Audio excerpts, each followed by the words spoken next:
A noose was found on a telephone line in Maine, and another one was discovered at the Marcus Garvey Park in Harlem. What message are we supposed to get from this? The noose is one of the most powerful symbols of blatant racism for African Americans. Obviously, I believe it began back in the mid 1800s and carried on to 1960s, 1970s, where Black people were lynched by white people, and other just non-Black people were doing the lynching as well. The message that we're supposed to get from it, Claudia, is fear.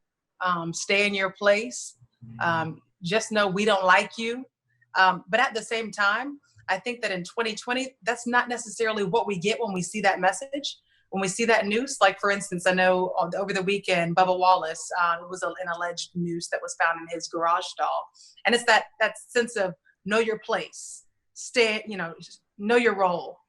But that doesn't make us, that doesn't do anything for me anymore. And the people I talk to, that doesn't do anything for us anymore. We're now facing racism head on. And as Brett said, we'll call you out and get you fired. So I don't know if you heard, well, the noose that was found in Bubba Wallace's garage, it came out today, such a quick FBI investigation. They're saying, oh no, that was old. It's been there since 2019. I'm sorry, that doesn't make me feel better that it's old.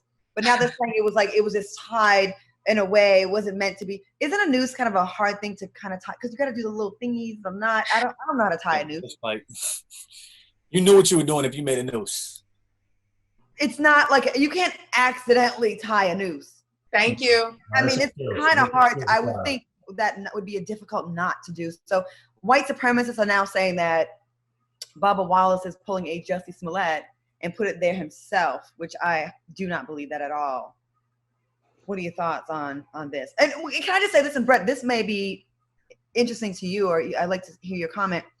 Isn't it funny that NASCAR took a more pro-Black stance by banning Confederate flags and standing behind Bubba Wallace before the NFL really did anything real? Because they still, until Cap is signed, they still on that bullshit. I agree wholeheartedly, and we're going to see what happens in the next, I think, few weeks. I know he's been talking with the Lions about getting signed, and the owner actually came out, the new owner, which is the I forget her name, but it's the daughter of the previous owner who owns Ford.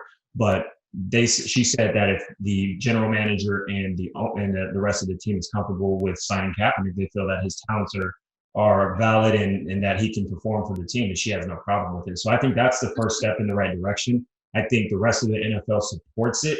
Do all of the owners support it? No, because what is this going to do? Like, think about 3 months from now when football season actually rolls out.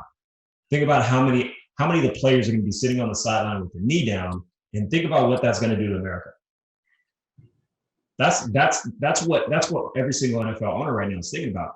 Is, am I going to sell the same amount of seats? Are we going to be able to sell the same amount of drinks and beverages and beers? Right, because who attends games? It's not African Americans. It's not Black people, right? Because those tickets start at $175.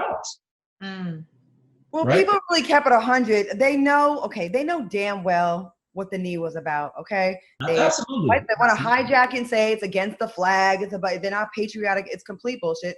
Kaepernick did that with the blessing of a football player.